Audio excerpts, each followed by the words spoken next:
अस्सलाम वालेकुम जी, बिस्मिल्लाहिर्रहमानिर्रहीम। मैं हूं आपका होस्ट चौधरी इरफान ज़हीर और उसको स्पोर्ट्स ऑन में वेलकम कहता हूं। नाज़रीन, पाकिस्तान और न्यूजीलैंड की हमने T20 सीरीज़ देख रहे हैं। तीसरे T20 में न्यूजीलैंड ने अच्छा कमबैक किया और 4 रन से पाकिस्तान को शिकस्त दे दी।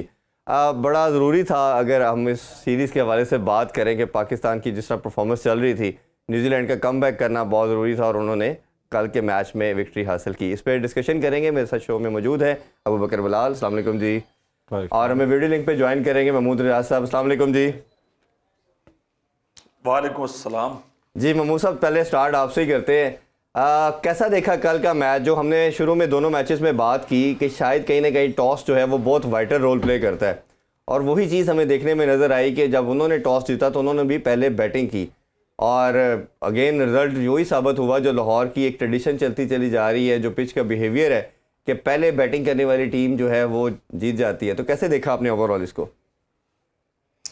जी, वो बिल्कुल अच्छा। लेकिन उससे पहले हम जो डिस्कशन कर रहे थे, हम यही कर रहे थे जब दूसरा T20 हुआ था कि न्यूजीलैंड ऐसा नहीं कि वापस नहीं आएगी, वो एक स्ट्रांग टीम है और जब उसे मौका मिलेगा, अब उसे टॉस के जरिए मौका मिला और यकीनन एक चीज़ जो इस्टेब्लिश हो चुकी है कि टॉस वहाँ पर बड़ा वाइटल रोल प्ले कर रहा है और न्यूजीलैंड ने टॉस जीता, बैटिंग की, बोर्ड पे लगाया। लेकिन अगर हम उसमें फिर दोबारा देखें तो पाकिस्तान मैच ये जीत सकता था। वही हो रहा है कि पहले मैच में तो हमने देखा कि बाबर और रिजवान जो है वो नहीं चले, तो नीचे से जो है वो उन्होंने साइम अयूब ने अच्छी इनिंग खेली। लेकिन फिर दूसरे में हमने देखा कि रिजवान और बाबर की एक अच्छी वो इनिंग चली। कल फिर हमने देखा कि दोनों नहीं चले तो टीम जो है लेफ्ट कर गई, नीचे से इफ्तिखार ने जो है वो अच्छी बैटिंग कर दी। तो अभी तक तो हम देख रहे हैं कि जो वाइटल रोल प्ले किया है उसने, टॉस ने, लेकिन अब जो मरहला जो है वो पिंडी का है, पिंडी की पिच कैसे ब्रेव करती है वो अब एक नया सिलसिला शुरू होगा। चलिए उस पर भी हम ज़रा डिस्कशन कर देंगे। पहले अबू बकर आपकी तरफ बढ़ते हैं। टॉस की बात आपसे भी मैं करना चाहूँगा। आप तो ग्राउंड में मौजूद थे। ड्यू फैक्टर का कल क्या पोजीशन थी? आपको लगा कि ड्यू फैक्टर था? और अगर नहीं था तो जो हम मुसलसल बात कर रहे हैं कि जो पहले बैटिंग करता है उसके चांसेस बहुत बढ़ जाते हैं, और हमने देखा कि 163 को बड़ा टोटल नहीं था, और बाबर ने भी जिस तरह अपनी पोस्ट मैच में कहा कि बड़ा ये इजी चेस होने वाला चाहिए था। और आपको कहीं लगता नहीं है कि हमने ख़ास तौर पे जो एक तो चले टॉस किसी भी कंट्रोल में नहीं होता, जो हमने अपना बैटिंग ऑर्डर रखा, अब इफ्तिखार को नंबर 8-9 पे भेजना, ये तो एक बड़ा मतलब विदाउट बियॉन्ड वो थिंकिंग या इमेजिनेशन की चीज़ थी जो बाबर ने डिसीजन। और अगर आप एक जो ऑलराउंडर को पहले पूरी लिस्ट को पहले भेज देंगे और बैट्समैन को जो एक ही यू हैव ओनली बैट्समैन जो मिडिल ऑर्डर में आके परफॉर्म कर रहा है और उसकी परफॉर्मेंसेज हैं, उसको आप 8वें नंबर पे भेज रहे हो। देखिए, बिल्कुल क्वेश्चनेबल चीज़ तो है ये यकीनी तौर पर। लेकिन पहले आपने बात की है ड्यू की। ड्यू फैक्टर मुझे कल बहुत ज़्यादा नज़र नहीं आया, था ज़रूर लेकिन बहुत ज़्यादा नहीं था।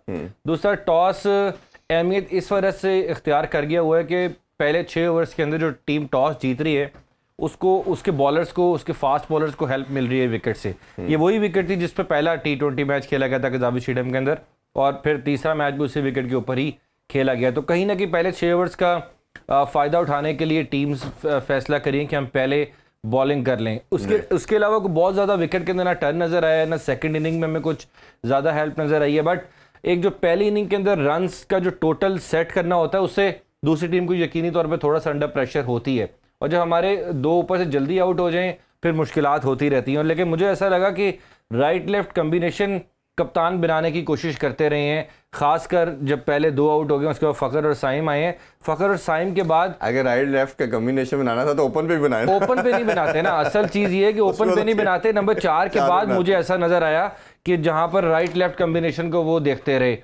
शदाब आया, शदाब के बाद इमाद को भेजा, शदाब और इमाद की जोड़ी विकेट पे दिखाई दी हमें। उसके बाद फ़हीम अशरफ और इफ्तिखार की तो खैर बहुत ही ज़बरदस्त और बड़ी कमाल इनिंग थी। लेकिन मुझे लगता है कि जैसा महमूद भाई ने कहा है ना कि न्यूजीलैंड वापस आ सकता था, ये टीम उनकी इतनी केपेबल थी कि पाकिस्तान को हरा सकती थी। हालांकि मैं खुद हैरान ना होता अगर पाकिस्तान 5-0 से ये सीरीज़ जीता, लेकिन क्योंकि ये वो सारे प्लेयर हैं जो कि अपनी होम कंडीशंस के अंदर श्रीलंका को हरा कर आए हुए, तो मुझे लगता है कि इनका जेट लैग शायद उतर गया है पहले 2 मैचेस की शिकस्त के बाद। और अब टीम ने जिस तरह का परफॉर्मेंस दी है, ज़रूरी भी था उनकी टीम के लिए कि वो बाउंस बैक करते सीरीज़ के अंदर। बट हमने कुछ बहुत अच्छी क्रिकेट नहीं खेली। 64 for 6, then 88 for 7, then Iftikhar और फ़हीम अशरफ के दरमियान 63-64 रन की पार्टनरशिप लगती है, वो बड़ी शानदार थी। देखिए, कल 2 ही पार्टनरशिप्स लगी, एक न्यूजीलैंड की लगी और डैरल मिचेल और लैथम की, और दूसरी पार्टनरशिप कल मैच के अंदर लगी फ़हीम अशरफ और इफ्तिखार की, और वो दो पार्टनरशिप मैच को क्लोज ले आई, चाहे रिजल्ट न्यूजीलैंड के हक में आए, लेकिन ओवरऑल अच्छी क्रिकेट देखने को मिली। बहुत सारे लोग 6 आउट होने के बाद, 7 आउट होने के बाद ग्राउंड खाली होना शुरू हो गया था, लेकिन जो लोग रुके उन्होंने फिर मैच को बहुत ज़्यादा एंजॉय किया। अच्छा, लेथम ने उसको एंकर भी किया, ये एक अच्छी चीज़ थी, क्योंकि होता क्या है कि कई दफ़ा आप जब तेज़ खेलने के चक्कर में जाते हो तो अपनी विकेट्स खो बैठते हो, जो हमारे साथ भी सामना हुआ। उनको इस चीज़ का रियलाइजेशन थी एज ए कैप्टन भी और एज ए ओपनर भी कि मेरे ऊपर ओनस ज़्यादा है, नीचे मिडल ऑर्डर हमारा सारा यंग है, और ये मिचेल को भी इस चीज़ का रियलाइज किया उसने भी, और उसने भी साथ किया। हालांकि मेरा मानना ये कि चैपमैन जो है वो सबसे अच्छी फॉर्म में नज़र आ रहा है और बड़ी क्लीन हिटिंग कर रहा है। तो कैसे आपने उनकी इनिंग्स को देखा? नहीं, आपने बिल्कुल सही कहा है कि टॉम लैथम ने कल बड़ी जल्दी रियलाइज़ कर लिया था कि मुझे लंबा खेलना पड़ेगा अगर टीम ने कुछ रन टेबल पे सजाने। यकीनी तौर पर वो सोच रहे होंगे कि 170 प्लस करें, बट 163, 64 स्कोर भी मैं समझता हूँ कि काफ़ी साबित हुआ है। तो इसके अंदर टॉम लैथम की 49 बॉल 64 रन्स बहुत क्रूशल थे, डैरल मिचेल के 34 रन्स वो बहुत क्रूशल थे। तो ये दो एक ऐसी प्लेयर्स ने ऐसी परफॉर्मेंस दी है कि जिसने मेरा ख्याल है कि न्यूजीलैंड की पूरी टीम को उठाया होगा, बैक किया होगा। 7 चैपमैन आए, हालांकि मैं समझता हूँ कि शायद मैच इतना क्लोज ना होता, क्योंकि इनके जो इनफॉर्म बॉलर हैं लिस्टर, वो कल 2 ओवर्स के बाद अनफिट हो गए थे फील्डिंग के दौरान, जिसके बाद पार्ट टाइमर से जो है वो ओवर्स मुकम्मल करवाए न्यूजीलैंड ने, लेकिन उसके बावजूद उन्होंने वो मैच जीता है। लेकिन मुश्किलात जरूर रही। मिलने ने बड़ी अच्छी बॉलिंग की, उसने मिलने ने बहुत अच्छी बॉलिंग की है, कोई शक नहीं है। हम देखते हैं कि वो विकेट टेकर, ऑब्वियसली रन्स तो होते हैं जो विकेट टेकर होता है, जैसे हमारे हारिस स्टोक्स है, बट ये है कि वो अपना अटैक करना नहीं छोड़ते, और वही चीज़ उनके काम आई, उन्होंने कंटिन्यूस विकेट्स लेते रहे वो। बिल्कुल ऐसे ही है। देखिए, विकेट्स लेने की वजह से ही न्यूजीलैंड को फतह मिली है, तो पाकिस्तान को थोड़ा से रियलाइज़ करना पड़ेगा कि हमने क्या बैटिंग ऑर्डर आजमाना है। जिस तरह की आपने अपने इनिशियली बात की थी कि इफ्तिखार जो कि वाहिद मिडल ऑर्डर बैटर है उसको आप नंबर 8 पे भेज रहे हैं, तो कहीं ना कहीं नाइंसाफ़ी हो रही है। आधे तीतर आधे बटेर के साथ आप मैच नहीं जीत सकते, और हमारे पास 3-4 आधे तीतर आधे बटेर नॉर्मली लोग ऑलराउंडर को कहते हैं, जो कि बहुत स्पेशलिस्ट नहीं होता किसी भी, ना बॉलिंग में ना बैटिंग में, जो दोनों रोल प्ले करता है।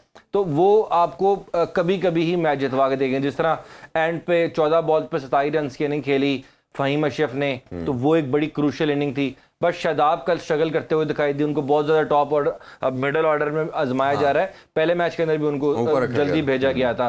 तो अब ये चीज़ें ज़रूर क्वेश्चन उठा रही हैं, लेकिन पहले मैच के अंदर हमें साइम और फ़खर ने अच्छी पार्टनरशिप दी थी, जिसकी वजह से हम संभलते संभलते एक अच्छे टोटल तक पहुंच गए थे। हालांकि उस वक्त 20 पे 2 आउट हो गए थे पाकिस्तान के, आपको पहले मैच में याद होगा। लेकिन इस मैच में जब आपके 4 के 4 जिनको हम देखें, बाबर रिजवान आउट होते हैं तो विकेट पे फिर भी ओपनर ही खड़े होते हैं, साइम और फखर वो भी ओपनर ही हैं। तो जब चारों आउट हो गए हमारे, उसके बाद हम संभल नहीं पाए, फिर हमारे पास वाइड। अबू बकर, हमने यही बात की ना कि जब भी आप कोई भी टीम बनाते हो तो आप हमेशा ये देखते हो कि अपने पूल में ओपनर तो ऑब्वियसली 2 प्लेयरों ने करनी है ओपनिंग, तो आपने रिजर्व ओपनर 1 या 2 मैक्सिमम रख सकते हैं, आप 6 तो नहीं रखेंगे ना।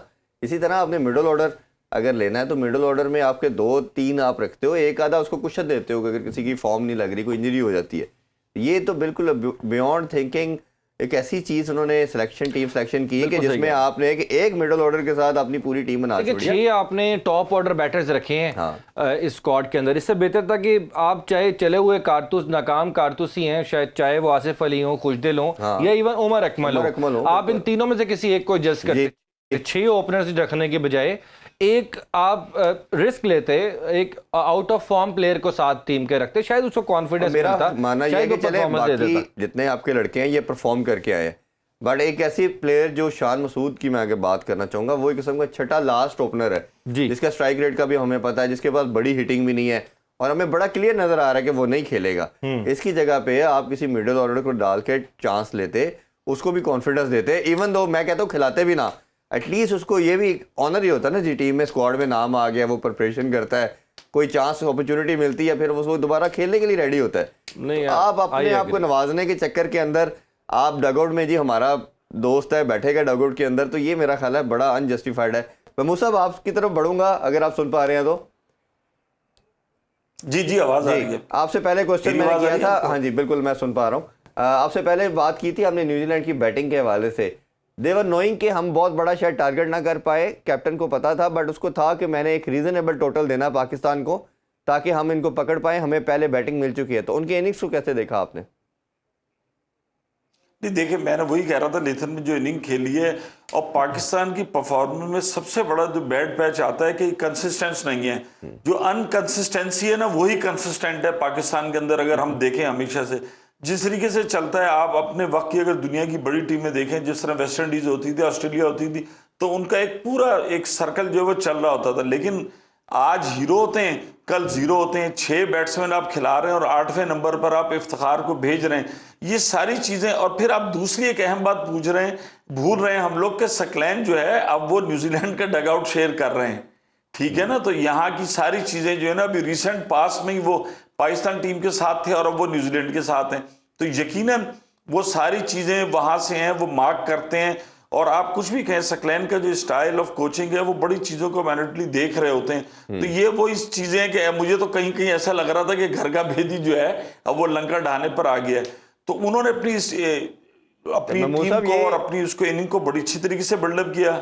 इसमें मैं ये जानना चाहूंगा, अभी जैसे हम अफगानिस्तान से सीरीज हारे तो हमने राना नवीजू साहब से बात की, हमने कहा आपने जाके कुछ बता दिया, अब इधर हम सकलैन साहब को दोष दे रहे हैं, तो इन लड़कों को नहीं दोष देना कि जो सारे प्रोफेशनल खेलते हैं हमारे। बिल्कुल देखें आपने बिल्कुल बात की है।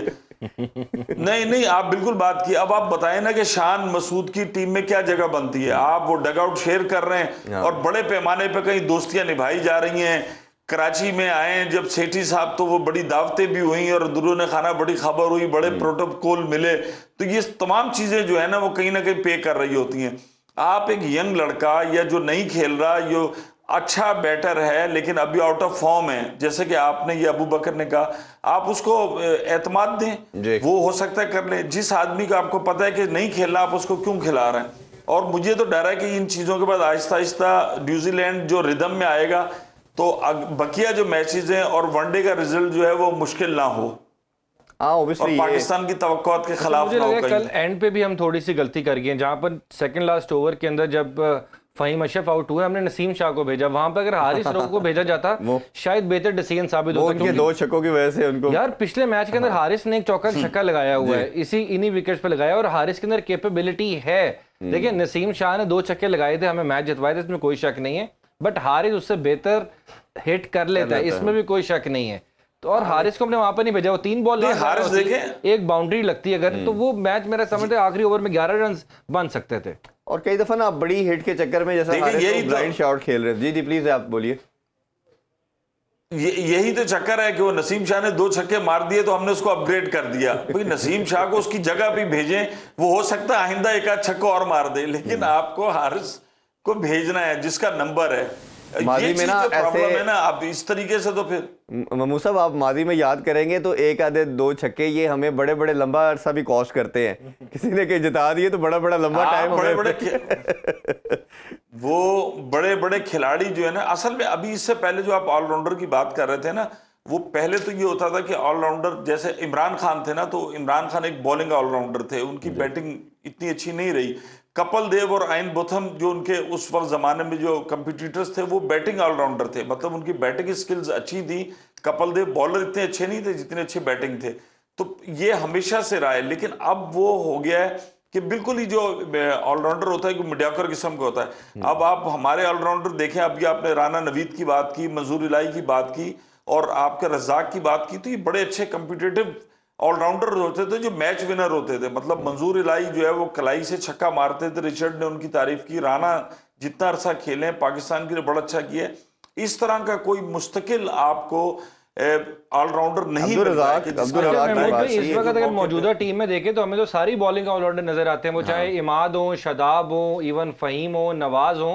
बट मुझे ये बताएं कि शादाब की बॉलिंग किधर जा रही है, किस तरफ जा रही है? कल भी 4 ओवर में 34 रन दिए, उतने इफेक्टिव जितने होना चाहिए। लेंथ जो है ना, लेंथ कंट्रोल नहीं हो पा रही उनसे।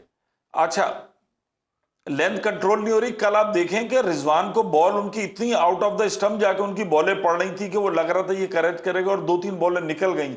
तो शादाब से जो बिल्कुल लाइन और लेंथ जो है वो कंट्रोल नहीं हो रही, उनको काम करना पड़ेगा। लेकिन फिर वो ये आ जाता है कि बस ऐसा लगता है कि वो जो रोटी गैंग और पता नहीं सर काम किधर करना पड़ेगा। काम करने के लिए डोमेस्टिक में जाना पड़ेगा। हमारे प्लेयर्स, अब ये जो स्टार प्लेयर्स हैं डोमेस्टिक कितनी खेलते हैं आप अच्छे तरीके से जानते हैं। एक और चीज मैं आपसे जानना चाहूंगा, मैच से पहले काफ़ी हम ये देख रहे थे, डिटेल्स में आ रहा था, ख़बरों में आ रहा था कि रिजवान नहीं खेलेंगे और अभी वो फिट नहीं है और हारिस को चांस दिया जाएगा, मोहम्मद हारिस को। थोड़ी देर पहले एलामिया आ गया पीसी की तरफ से, वो फिट हो गए हैं, पैनल ने उनको फिट करार दे दी है और वो मैच खेलेंगे। अब इसमें बड़ा क्लियर था कल, अगर आप उनकी कीपिंग करते हुए देखें, कल जो रन आउट हुए कि he was not fully fit. जो मैंने आपको पहले मैच में याद होगा, मैंने अफ़गानिस्तान की सीरीज़ में बात की थी कि हमारे सीनियर के अंदर वो ना करेज है ना वो सोच है कि हमने जूनियर को चांस देना है, तो फिर बोर्ड मजबूर होता है आपके जूनियर को ज़बरदस्ती खिलाने के लिए। और कल उसकी एक दफ़ा एग्जाम्पल नज़र आई। हम रिजवान को एज ए प्लेयर बहुत ऊपर रेट करते हैं, उनकी बातें भी बड़ी अच्छी सुनते हैं, बट भाई अगर आप फुली फिट नहीं हो तो ये पाकिस्तान की टीम है, इधर कैप्टन को भी रोल प्ले करना चाहिए, कोच को भी करना चाहिए। वो क्लियर नज़र आ रहा है फिट नहीं है और ज़बरदस्ती मैच खेल के रन आउट भी हुए।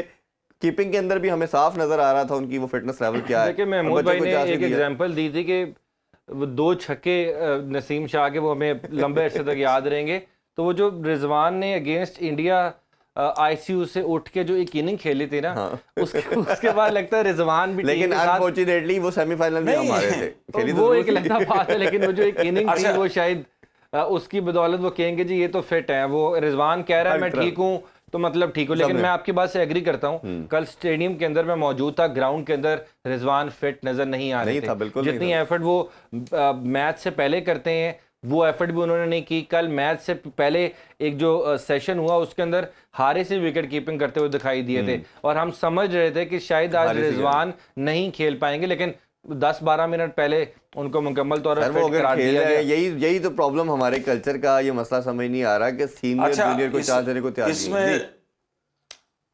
इसमें थोड़ा सा मैं इजाफा करूं, माजी में भी हुआ है कि लोग फिट नहीं होते थे। 92 का अगर आप देखें, उसे कहते हैं बड़े बड़े मैचेस है, जावेद मियादाद इंजेक्शन लगा के खेले, वसीम अकरम, शोएब अख्तर की टीम को जरूरत होती थी। अच्छा, उस वक्त वो उनको मैनेजमेंट भी कह रही होती, लेकिन अब क्या है कि इतना अदम तहफ्फुज़ है हमारे खिलाड़ियों में ना, मतलब आप सीनियर हो गए, पाकिस्तान टीम के कप्तान बन गए, लेकिन कोई बैठने को तैयार नहीं है। मतलब इसलिए कि इनको पता है कि इनकी परफॉर्मेंस है जो बिल्कुल एज पे है और बिल्कुल एक थिन सा जिसे है कि इधर उधर हो गई।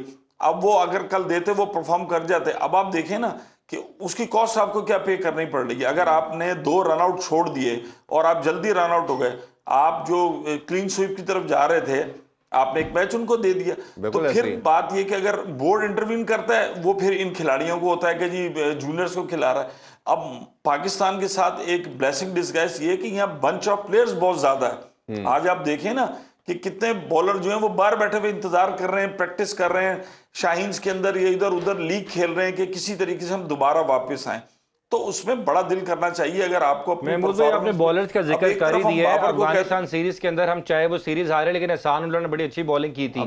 लेकिन ये सीरीज जहां पर उनको हमने मजीद कॉन्फिडेंस देना था, अपनी कंडीशंस में खिलाना था, वहां पर हम उनको बेंच पे बैठा रहे हैं। तो इससे क्या आप क्या समझते हैं कि किस तरफ जा रहे हैं? इस पे भी हम जरा बात करते हैं। अभी एक छोटा सा ब्रेक लेते हैं, ब्रेक से वापस आके एहसान उल्लाह पे भी बात करते हैं और एक इंटरफेयर वाला बंदा भी पाकिस्तान आज लैंड कर गया, उस पर भी डिटेल में बात करते हैं। Don't go anywhere, stay with अस।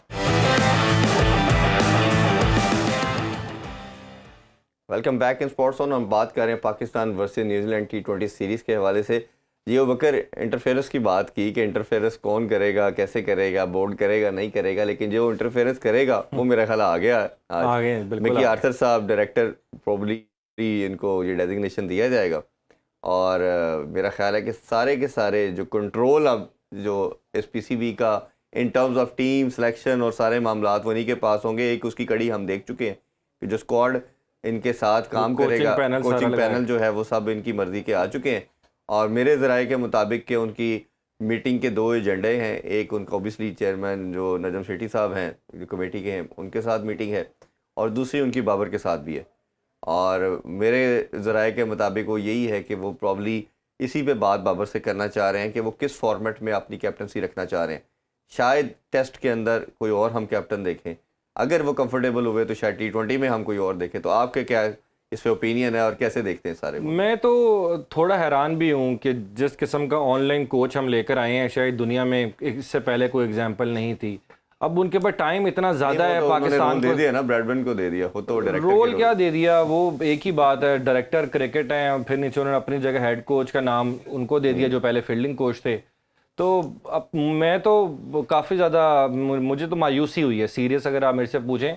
हमारे पास इससे बेहतर ऑप्शन मौजूद थी, हम किसी और ऑप्शन की तरफ जा सकते थे, लेकिन हमने लाजिम व मलजूम समझा। शायद नजम सेठी साहब जब आए हैं तो वो अपनी पुरानी रजीम को वापस लाना चाहते हैं। उसके अंदर वो चाहे उनकी नाइला भट्टी हो, अमजद भट्टी हो, डिफरेंट और जो लोग हैं जो वापस आए हैं इस वक्त सेठी साहब के आने की वजह से, तो ये सारा वो ग्रुप वापस आया है। शायद अब ऐसा लगता है कि इस ग्रुप के अलावा कोई पाकिस्तान क्रिकेट को संभाल ही नहीं पाएगा। तो यही लाजिम व मलजूम है। वुमेन क्रिकेट के अंदर देखें, मार्क कॉल्स कब हटाया गया था? नजम सेठी के जाने के बाद हटाया गया था। निकी ऑर्थरो कब हटाया गया था? नजम सेठी के बाद हटाया गया था। तो वो सारी टीम कि तुम्हें मेरे होते हुए हटाया गया, तुम वापस आ जाओ। अब ये ग्रुप किधर बैठता है, क्या करता है, क्या सोचता है, क्या पाकिस्तान क्रिकेट कर रहा है, वक्त ही बेहतर बताएगा। ममू भाई आप बताइए इस सारे डिसीजन को कैसे देखते हो, और आपको क्या लगता है कि शायद ये जस्टिफाइड भी वो कर रहे हैं क्योंकि इन्होंने चैंपियन ट्रॉफी भी जिताई थी? तो क्या लगता है आप ये डिसीजन को कैसे देख रहे हैं, जो तमाम इख्तियार दिए जा रहे हैं उनको? बस वो जितवा दी थी तो उनको शुक्रिया अदा करना चाहिए। 2 दिन में तो ऐसा लगता है कि कोई जादू की झप्पी उनके पास होगी, वो देंगे। और जैसे अबू बकर ने कहा, लाहौर में रहते हैं आप और वो पीसीबी के मामलात को देखते हैं, बिल्कुल वही है कि अंधा बांटे रेवड़ियां अपने अपनों में। मार्क कोल को ये लेकर आए। अब मुझे अंदरून खाना जो मुंसलिक लोग हैं वुमेन्स क्रिकेट के साथ, उन्होंने कहा कि इसने सुसाइड अटेम्प्ट किया। आप विकीपीडिया पे नेट पे जाके देखें, एक आपका कोच ऐसा जो मार्क कोल है जिसके मुतल्लिक कहा जाता है, और आपने उसको लगा दिया। जो रिपोर्ट है, मसला ये है कि आपके पास लड़कियों के क्रिकेट में पूल बड़ा नहीं हुआ, वो मेहनत नहीं कर रहे, पूरी एक वो थी। अब वो आहिस्ता आहिस्ता इसलिए कर रहे हैं। अब आप मार्क कोल को दोबारा ले आए, अपनी टीम पूरी लें। राइट मैन राइट पोजीशन जब तक नहीं होगी, पीसीबी के पास चूंकि फंड बहुत ज्यादा है, पैसे बांटे जा रहे हैं, कोई पूछने वाला नहीं कि जी वो ब्रेंडन भी आ गए, उसके बाद जी आपके उसे मिकी आर्थर भी आ गए, 2 दिन में क्या करेंगे? और आपको डायरेक्टर क्रिकेट लगाने की उनको ऐसी क्या जरूरत थी कि पाकिस्तान में कोई बंदा नहीं कटा? इससे अच्छा तो वो रिटायर हो रहे हैं, उसे क्या कहते हैं पाकिस्तान के, जाकिर खान सर। एंड्रू हमारे बैटिंग कोच है, इससे बेहतर तो मोहम्मद यूसुफ को हम कैरी कर लेते। उमर गुल आज हमारे साथ बॉलिंग कोच हैं। 5 आपके फास्ट बॉलर्स केपीके से उनका ताल्लुक है, लेकिन हम मॉर्ने मॉर्कल को लेकर आ रहे हैं जिनके पास टाइम नहीं है, वो पहले बिजी हैं आईपीएल के अंदर। और मैं आपको बताऊं, आप सबसे ज्यादा अंडररेट करते हैं अब्दुल रहमान साहब, जो कोचिंग के अंदर हैं, सबसे बेहतरीन कोच हैं। आप देखें, वो इस्लामाबाद यूनाइटेड के साथ रहे, पेशावर जल्मी के साथ रहे, केपी के साथ रहे, मुल्तान जितनी सुल्तान टीमों के साथ रहे, वो बिल्कुल कोई इंटरनेशनल, मुल्तान सुल्तान के साथ हैं। इतने बेहतरीन कोच है ना। इससे अच्छा तो ये था कि वो फिर क्रिकेट तो सारी इनको कोचिंग तो शाहिद असलम नहीं करानी होती है, एंड में चाहिए कोच जितने भी आ जाए सारे। फिर वो ग्राउंड में कोचिंग तो सारी शाहिद असलम नहीं करानी होती है। इस हकीकत, हाँ, सारी ड्रिल उन्होंने करानी, सब कुछ उन्होंने करानी। अपने लोगों को छोड़ के आप पैसा उनमें बांट रहे हो। उसमें एक और ऑप्शन भी मुझे बॉलिंग की, अगर हम पहले बात करें, अजहर महमूद की बड़ी अच्छी थी और उसकी परफॉर्मेंस भी हमने देखा, टीम के साथ बड़ा अच्छा काम किया था। उनको भी सुना जा रहा था कि कंसीडर किया जाएगा, बट फिर नहीं। इवन यासिर अरफात यार वो काफी ज्यादा क्वालिफाइड हैं, वो भी। उनसे मुलाकात हुई इनकी, पूछना चाह रहा था जी, मेरी बात हुई है यासिर अरफात से। यासिर अरफात ने तो जी, अच्छा, उन्होंने ब्रीफ यही किया कि उनसे मुलाकात भी हुई, उनको बुलाया भी गया, उनको कहा भी गया कि आपने इंग्लैंड से लेवल 4 कर लिया तो आप you will be the part of the team. PCB ने डायरेक्टली तो नहीं कहा, बट इनडायरेक्टली राय के मुताबिक भी न्यूज आ गई, एश्योरेंस दी गई थी कि आपको कंसीडर किया जा रहा है। यस, और आप न्यूजीलैंड टीम में के टाइम पे उन्होंने खबर लीक कर दी यासिर अरफात ने ना सोशल मीडिया पे, के माना चाह रहा हूं, इसलिए पाबंदी लग गई। बस वो उनकी बेचारे की नहीं, मुझे तो लगता है कि 2 दिन के जो हमारे टीम डायरेक्टर है ना, उनको पसंद नहीं आया यासिर अरफात, इस वजह से उन पर पाबंदी लगी। नहीं, शायद उनका बताना पसंद नहीं आया, क्योंकि उनके जराए के उनका कहना यह था कि उन्होंने खुद बुलाया और उनसे बात की और कोचिंग के हवाले से डिस्कशन की सारी। बट अगेन इस पाकिस्तान में आपको पता है, एक दिन कुछ सिनेरियो होता है, अगले दिन ऑल टुगेदर बिल्कुल चेंज हो जाता है। अच्छा, थोड़ी सी हम बात एहसानुल्लाह की भी कर लेते हैं। कल रमीज राजा भी सामने आए, उन्होंने भी कहा कि मेरी बिल्कुल समझ से ये बियॉन्ड है कि आप जो सबसे एक प्रीमियम बॉलर बनने जा रहा है और उसको आपने कॉन्फिडेंस देना था, खिलाना था। आल्दो के चले आपके बाकी बॉलर भी अच्छे हैं, अच्छे परफॉर्म कर रहे हैं, बट उस बंदे को आपने वर्ल्ड कप तक मैक्सिमम मैचेस दे के प्रिपेयर करना था, तो उसको नहीं खिलाया गया। जी, वो पहले आप बताइए। नाइंसाफी हो रही है, मुझे लगता है कहीं ना कहीं। देखें, नसीम शाह भी यही सोच रहे थे कि मेरे साथ नाइंसाफी हो रही है, इस वजह से उनको मैच दिया गया। उनको आपको याद होगा कि पहले 2 मैचेस के अंदर नहीं खिलाया गया। पहले 3 ओवर्स कल के उन्होंने बड़े शानदार किए, 16 रन दिए, बट जो डेथ बॉलिंग थी उसके अंदर वो फिर हमें स्ट्रगल करते हुए दिखाई दिए हैं कल भी नसीम शाह। तो एहसान उल्लाह खासा यही है कि वो अच्छी बॉल कर लेते हैं, पेस के साथ कर लेते हैं, एक्स्ट्रा बाउंस उनका मौजूद है, विकेट टेकर हैं, तो हम किसी की भी जगह खिला सकते हैं। देखिए मैं ये नहीं कह रहा कि नसीम को ड्रॉप करें या रेस्ट दें, मैं ये नहीं कह रहा शाहीन को रेस्ट दें या हारिस को रेस्ट दें, आप किसी की भी जगह खिला सकते हैं उसको। आप शाहीन को भी रेस्ट करा सकते हैं। आपने देखे आपके पास जब पूल बड़ा होता है तो आपने वर्कलोड मैनेजमेंट करनी होती है। ये नहीं होता कि हमने जीती जाना है और हमने खेली जाना है। आपके सीनियर जूनियर को देने को तैयार नहीं है जगह। सर जमान खान को फिर क्यों बिठाया गया? बच्चा है ना, अभी ये सीनियर नहीं है ना, बच्चा है ना, आप सही बात कर रहे हैं। देखिए जमान खान मेरे ख्याल से बाहर नहीं होता था। हारिस रऊफ ने दो मैच के 4 जीत लिए थे।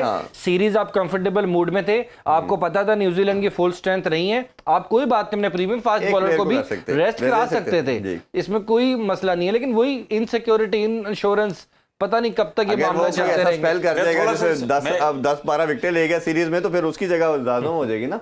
जी मोमो भाई, देखिए मैं इसमें थोड़ा सा इजाफा कर दूं कि क्रिकेट में खिलाड़ियों की परफॉर्मेंस इतनी सेंसिटिव होती है कि जिसमें टीम में जिसको बाहर बिठाया जाता है पेइंग 11 से, उसको ये कभी नहीं कहा जाता आप नहीं खेल रहे, उसको हमेशा ये कहा जाता है आज आप रेस्ट कर रहे हैं। इसलिए कि इसकी जो परफॉर्मेंस है ना, वो ना मतलब अल्फाज का चुनाव ऐसा होता है। अब एहसान उल्लाह एक आ रहा है, आपने उसको बाहर कर दिया, वो इतना डीमोरलाइज हो जाएगा ना। एक यंग लड़का है, टैलेंट है, और वो किसी भी जगह बॉल कर सकता है, किसी भी उसकी अच्छी बॉल है, विकेट टेकिंग बॉलर है।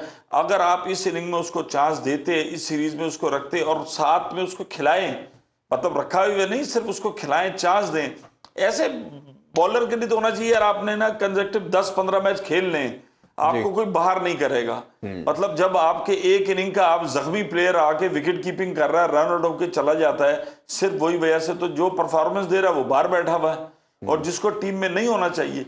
फिर यही है ना कि टीम के अंदर 2-4 बंदे ये ऐसे ले आते हैं जो कहीं ना कहीं ये ताल्लुकदारी या कुछ जो है वो निभा रहे होते हैं, जिससे कि पाकिस्तान जो है, पाकिस्तान सर्वाइव करता है। At the end of the day आपने पाकिस्तान की टीम है, ये किसी की जाती टीम नहीं है, या जो पसंद ना पसंद हो।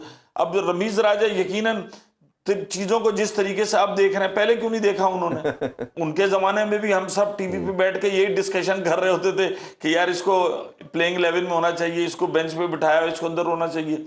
तो उनकी बात करें तो वसीम को उन्होंने कितना अरसा बाहर रखा, किसी खाते में नहीं डाला, उन्होंने कहा कि प्लेयर ही नहीं है, ये तो पाकिस्तान टीम की जगह ही नहीं बनती। इवन उन्होंने, आप अगर उनके टेन्योर से पहले के अगर उनके इंटरव्यूज जो यूट्यूब पे देखे, तो वो उन्होंने बहुत क्रिटिसाइज किया बाबर रिजवान को स्ट्राइक रेट के ऊपर, बट जैसे ही वो चेयरमैन बने, उन्होंने कहा इन दोनों से बड़ा प्लेयर तो दुनिया में मैंने देखा ही नहीं है, और ये क्या अच्छा खेलते हैं, ये अगर नहीं खेलेंगे तो अच्छा ये वाली चीज जो है ना, ये सेठी साहब ने भी की है। आते साथ प्रेशर डाला, हम सीरीज करेंगे, बाबर को होता वाइट बॉल पे रखे, रेड बॉल पे रखे, अब वो भी कहते हैं वाह जी वाह, बाबर से बेहतर कोई नहीं है। तो वही चीज चल रही है, वो एक अपनी जगह को पक्का रखने के लिए। और जो आप महमूद भाई बात कर रहे हैं, वो बकर भी कर रहा है, पॉइंट ये है कि हमारे सीनियर अपनी ऐसी सीरीज को दोनों हाथों से कैश करते हैं, ना रन बनाएंगे, विकेट्स लेंगे, ताकि हमारी जगह जो है स्टैट्स हमारे ज़्यादा अच्छे हो जाए, और हमें किसी भी सूरत बोर्ड या किसी जगह पे आम पब्लिक भी बात ना कर पाए कि हमारी जगह नहीं बनती।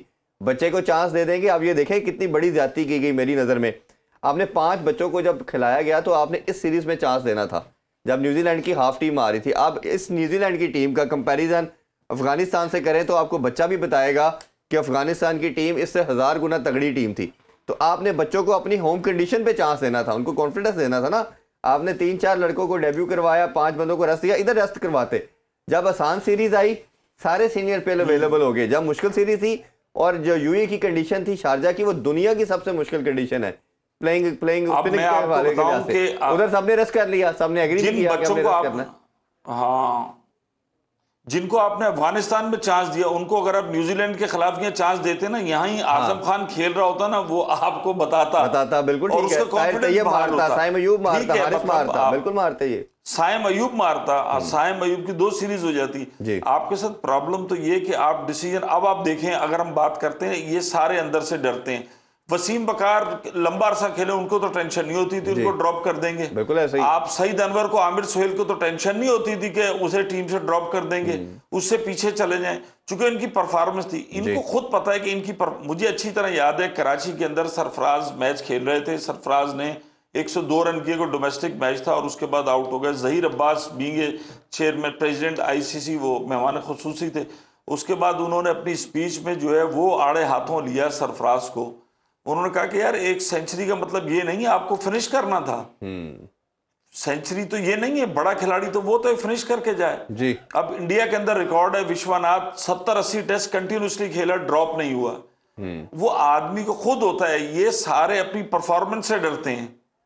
हम मतलब आप ये देखें ना, एक दिन तो वो वही हीरो, हाँ, अपनी इनको खुद एतमाद नहीं है, चल गए तो देर तक, नहीं चले तो बस नहीं, खत्म। यही वजह है कि किसी को जगह खाली नहीं करना चाहते। इंजमाम और मियादाद को हम हाँ, बैटिंग में क्यों ऊपर रेट करते हैं कि जब ये आते थे, देखिए लेजेंड, एक अच्छा प्लेयर होना और लेजेंड में डिफरेंस है। हाँ। बड़ी एक क्लियर डिफरेंशिएट आप कर सकते हो।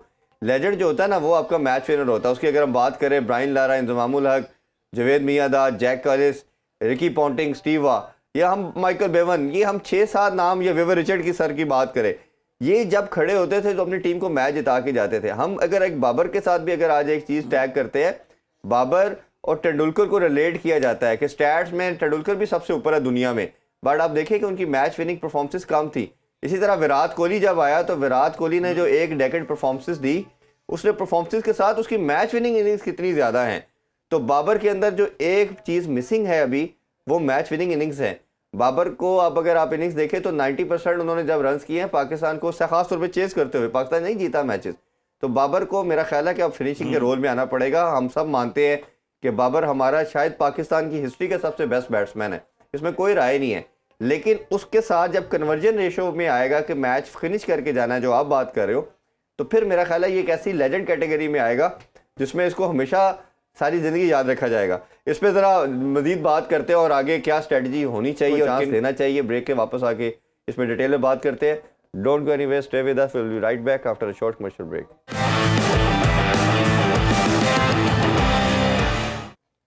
Once again welcome back in sports on Pakistan versus New Zealand series के हवाले से बात करें। जी अबू बकर, ये तो हमने कर लिया, किसको खिलाया नहीं, किसको खिलाया और क्या किया। अब क्या लगता है, कोई कम्बिनेशन में आप समझते हो कि ऑल्ट्रेशन कर पाएगी टीम, या इसी कम्बिनेशन के चलेंगे? और मोस्ट लाइकली जो मैं अगर खुद देखूं तो शायद मुझे लगता है कि एहसान उल्लाह का प्रेशर बिल्डअप हो रहा है, शायद उसको चांस दिया जाए। उसके अलावा तो शायद मुश्किल ही है। आपकी नज़र में कुछ? मुझे भी कुछ ज़्यादा तब्दीली नहीं नज़र आ रही। एक आधी तब्दीली शायद हो सकती है, और वही है एहसान उल्लाह, या आप ज़मान खान को ले आएंगे साथ, आप शाहीन को शायद रेस्ट करवा दें, एहसान उल्लाह को ले आएँ, हारिस रऊफ़ को ले आएँ, क्योंकि शाहीन इस वक्त वाइड लेफ्ट आर्म आ रहा है। तो होता है आप शाहीन को ये अपना मैच खिलाएं चौथा वाला, और नसीम शाह की जगह आप एहसान उल्लाह को ले। तो कहीं ना कहीं बॉलिंग के अंदर चेंजिंग दिखाई दे रही है। बैटिंग बेंच में तो आपके सामने सिचुएशन इस तरह की है कि 6 नंबर तक हमें ओपनर खिलाने पड़ रहे हैं। एक हमारे पास स्क्वाड के अंदर मिडल ऑर्डर दस्तयाब है। तो अब प्रॉब्लम्स तो हैं कहीं ना कहीं। अब हमें शान मसूद तो कब तक हम बेंच पे बिठाएंगे? अगर आपने उनको रखा ही है स्क्वाड में तो फिर खिलाएं उनको कोई ना कोई मैच। हाँ बिल्कुल। देखिए मुश्किल वक्त में शान मसूद काम आए थे पाकिस्तान के। वर्ल्ड कप के अंदर जब न्यूजीलैंड, पाकिस्तान वर्ल्ड कप से पहले न्यूजीलैंड सीरीज़ के लिए गया, वहाँ पर हमने खुशदिल शाह और आसिफ को देखा, मुकम्मल फ्लॉप हुए, उनकी परफॉर्मेंसेज नहीं आ रही थी, मिडल ऑर्डर में समझ नहीं आ रहा था कि इसको खिलाएं। तो शान मसूद ने वहाँ पर हमें कुछ इनिंग्स ऐसी खेल के दी जिसका हमें फ़ायदा हुआ।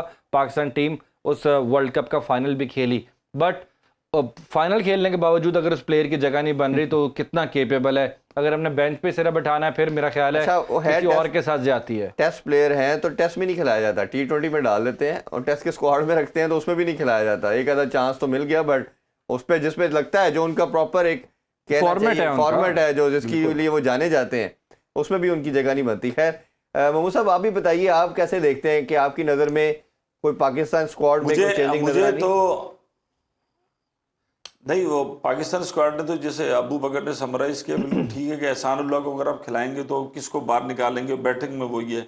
आप शान मसूद की बात करें तो मुझे तो आने वाले वक्त में लगता है कि शान मसूद टेस्ट साइड का कप्तान होगा। अगर बाबर आजम मान जाते हैं कि वो टेस्ट नहीं खेलेंगे ना, तो जितने अच्छे लॉबी है, लिंक्स हैं, सब कुछ हैं, और वो जिस तरीके से अच्छे एक टेस्ट के बैट्समैन हैं, तो ये हो सकता है कि आने वाले वक्त में पाकिस्तान के टेस्ट कप्तान जो हैं वो डायरेक्टर क्रिकेट के भी चाहिए, बड़े उनके क्लोज हैं। हाँ, ये उनके और उनके कहने पे ही आपको पता होगा ओडीआई में भी वाइस कैप्टन बनाया गया, लेकिन खिलाया ही नहीं गया मैच, खिलाया नहीं गया उनको, और वो बड़ी एक कंट्रोवर्सी चली। तो वो बड़े एक मजबूत उम्मीदवार हैं शान मसूद टेस्ट के कैप्टनसी के, और वो ज़ाहिर पर टेस्ट तो खेलेंगे, टेस्ट के वो खिलाड़ी भी अच्छे हैं, सब कुछ है।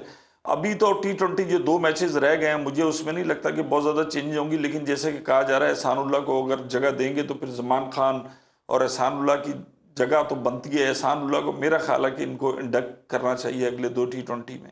बिल्कुल ठीक है। और मेरा ख्याल है थोड़ी सी बात हम पिंडी की कंडीशन के वाले से भी कर लेते हैं। अगर पिंडी की कंडीशंस को देखा जाए तो वो बहुत बैटिंग पैराडाइज और PSL में भी हमने देखा कि हर मैच ही 200, 250 भी चेज होते हुए देखे हमने। जी जी जी, तो मेरा ख्याल है कि अगर हम न्यूजीलैंड का देखें तो न्यूजीलैंड का मुझे ज़्यादा फेवर नज़र आएगी उन कंडीशन के ऊपर। उसकी रीज़न ये है कि उनके बैट्समैन जिस तरह की हिटिंग करते हैं, अगर बॉल रुक के नहीं आ रहा, सीधा बैट पे आ रहा है, तो उनको सूट करेगा ये बैटिंग स्टाइल। और शुरू में बॉल भी कहीं ना कहीं थोड़ा सा अच्छा हाइट पे आता है। उनके फास्ट बॉलर भी ऐसे हैं जो मारते हैं नीचे। पिंडी की विकेट के बारे में कहा जाता था आज से 2-3-4 साल पहले तक कि ये पाकिस्तान की बेस्ट विकेट है फास्ट बॉलर्स के लिए, जहां पर फास्ट बॉलर को बहुत अच्छी मदद मिलती मिलती है। लेकिन अब पिछले 1-2 साल में जितनी वो फ्लैट हुई है, वो चाहे टेस्ट क्रिकेट हो, पहले दिन 500 रन बन गए, वो चाहे T20 क्रिकेट हो या PSL हो रही है, 250-250 रन बन के चेज हो गए, तो उसके बाद तो लगता है कि ये बहुत ही कोई बैटिंग पैराडाइज विकेट है जो आपने वर्ड यूज़ किया है। तो पाकिस्तान को मेरा ख्याल है कि सूट नहीं करती इस तरह की विकेट। पाकिस्तान को थोड़ा सा ऐसी विकेट बनानी चाहिए जिस पे फास्ट बॉलर्स को हेल्प हो, जिस पे कहीं ना कहीं स्पिनर्स को भी हेल्प मिले। पाकिस्तान की जो स्ट्रेंथ है वो इस वक्त बॉलिंग है, तो बॉलिंग को देखते हुए और अपनी स्ट्रेंथ को देखते हुए थोड़ी सी ऐसी विकेट बनानी चाहिए जिस पे थोड़ी घास भी हो, बॉल सीम भी हो, तो उसमें पाकिस्तान को ज़्यादा फायदा हो। ऐसा बना दी तो हमारे पहले ही बैट्समैन स्ट्रगल कर रहे हैं। अगर ऐसा फंस गए तो फिर कौन खेलेगा? मेरा ख्याल है खेल ही लेंगे। नहीं, अगर तो करें ना कि 6 आप ओपनर खिला रहे हैं कि चलो फिर टॉस जीतें और वहां करें, फिर 250 रन करें ना T20 के अंदर, तो दूसरा अंडर प्रेशर हो कि थोड़े हल्के बॉलर भी हो तो करने, आपने वो भी नहीं करना। बाबर रिजवान आउट हो जाए तो लाइन लग जाती है। मतलब आप एक मुस्तकिल मिजाजी नहीं है टीम में ना। नहीं, वो रिस्क लेंगे भी नहीं महमूद भाई। वो लंबा बैटिंग विकेट को मेरा नहीं ख्याल वो छेड़ेंगे। वो किसी तरह भी रिस्क नहीं लेंगे कि वो फास्ट बॉलर को मदद मिले, क्योंकि आपने देखा पहले मैच के अंदर बॉल थोड़ा हिल रहा था और रिजवान और बाबर ने बहुत स्ट्रगल किया। तो ये ऐसी कंडीशन कभी भी ये नहीं चाहेंगे कि आपकी बात भी ठीक है, ये आउट हो जाए तो नीचे रन भी नहीं होते, तो ये उस तरह के रिस्क में कभी जाना नहीं चाहेंगे। जी अच्छा, थोड़ा सा अगर हम बात कर रहे हैं स्पिन डिपार्टमेंट के हवाले से, स्पिनर हमारे समहाउ देख रहे हैं कि इमाद एक अच्छी रीजनेबल बॉलिंग कर रहे हैं, बट शादाब मेन वेपन तो हमारा ओबियसली वाइस कैप्टन भी है, वो शादाब है। अगर फिटनेस ना हो तो लेग ब्रेक बॉलर की बैक प्रॉपर नहीं लगती, और फिर उसकी आप देखते हैं लेग ब्रेक में भी फ़र्क आता है, उसकी गुगली में भी आता है, और सबसे बड़ा जो लेग ब्रेक के लिए मुश्किल आती है जब फिटनेस का प्रॉब्लम आता है, उसकी लेंथ ख़राब होती है। और अगर लेंथ ठीक नहीं है, जो हम उस्मान कादर के साथ भी मसला था कि अगर आप देख रहे हैं कि 6 में से 2-3 बॉल वो शॉर्ट ऑफ लेंथ करते थे, जिसकी वजह से उनको हर ओवर में बाउंड्री कंसीड करते थे, और यही वजह बनी कि वो अब टीम का पार्ट नहीं है। अगर जो शादाब की लेंथ हम देख रहे हैं, आल्दो के हमने देखा कि उन्होंने अफगानिस्तान के खिलाफ अच्छी बॉलिंग की, बट अभी थोड़ा सा आउट ऑफ कलर नजर आ रहा है। देखिए, आपने बिल्कुल उनकी फिटनेस को पॉइंट आउट किया है। पिछले 5-6 साल का जो उनका कैरियर है 2017 से अब तक, उसके अंदर ऑन एंड ऑफ वो अनफिट होते हुए दिखाई दिए हैं। वो कहते हैं ना कि मुझे तो ऐसा लगता है कि शादाब खान का और फिटनेस का चोली दामन का साथ है, किसी भी टाइम वो अनफिट हो जाते हैं। इस वक्त भी प्रॉपर फिट नहीं दिखाई दे रहे, और यही वजह है कि अब हमें मसला क्या हो रहा है हमारे स्पिनर्स को कि जब हमने शादाब जैसा लेग स्पिनर लगाना होता है तो हम देख रहे होते हैं कि यार दोनों राइट ही आ जाएं, तो फिर हम इनको यूज़ करते हैं, क्योंकि लेफ्ट पे ये भी स्ट्रगल करते हैं। वैसे एक तो लेग स्पिनर थोड़ा स्ट्रगल करता है लेफ्ट आर्मर के सामने, लेकिन ये कुछ ज़्यादा ही करते हैं। दूसरी तरफ इमाद वसीम को देखें, उनके लिए भी हमें इंतजार करना पड़ता है कि वो राइट ही लगा दें, क्योंकि लेफ्ट ही आएगा तो वो उनको मार पड़ जाएगी। एक चीज हमने खुद रोक भी तो दी ना, वो न्यू बॉल के साथ सारे कैरियर करते आए, अब हम उनको यूज ही नहीं कर रहे न्यू बॉल के साथ। अब सिचुएशन ऐसी है, देखें ऑनेस्टली अगर आप देखें हमारे पास जो फास्ट बॉलर्स हैं, शाहीन को तो नहीं आप रोक सकते डेथ बॉलिंग के लिए कि यार ऊपर से इमाद से करा लेते, बाद में हम शाहीन से करा लेंगे। वो कुछ ऐसी सर्कमस्टांसेस बने थे, खासकर ओडीआई क्रिकेट के अंदर हम रिस्क ले रहे थे इमाद के साथ कि इसको हम वो ऊपर वाले ओवर्स के अंदर T20 में भी किया, बट उस वक्त थोड़ा सा हम कहीं ना कहीं बॉलिंग हमारी कहीं ना कहीं स्ट्रगल कर रही थी, न्यू बॉल के बॉलर्स नहीं थे। अब हमारे पास जमान भी हैं, एहसान भी हैं, नसीम भी न्यू बॉल करते हैं, और फिर शाहीन शाह अफरीदी भी न्यू बॉल करते हैं। तो जब आपके पास न्यू बॉल के बॉलर आ गए हैं तो फिर आपकी वहाँ पर जगह नहीं बन पा रही कि आप इमाद को वहाँ पर कहाँ पर ओवर दें, तो ये प्रॉब्लम ज़रूर आ रही हैं। तो थोड़ा सा मैं समझता हूँ कि क्वालिटी स्पिनर्स की इस वक्त पाकिस्तान टीम में कमी दिखाई दे रही है। ना तो हमारे पास सकलान मुश्ताक जैसा कोई है, ना कुछ सईद अजमल है, ना कोई इस वक्त अगर मॉडर्न एरा का देखा जाए राशिद खान जैसा बॉलर हमारे पास मौजूद है। जिसके लिए कंडीशंस मैटर नहीं करती।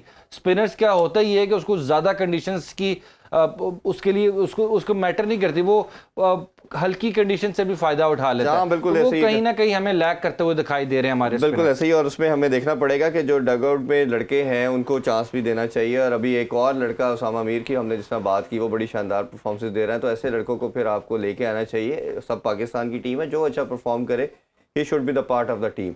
जी, इस पर भी कल डिटेल में बात करें। दोनों मेहमानों का बहुत शुक्रिया। इंशाल्लाह आपसे कल सेम टाइम पे अपना ख्याल रखें। अल्लाह हाफिज़। पाकिस्तान जिंदाबाद।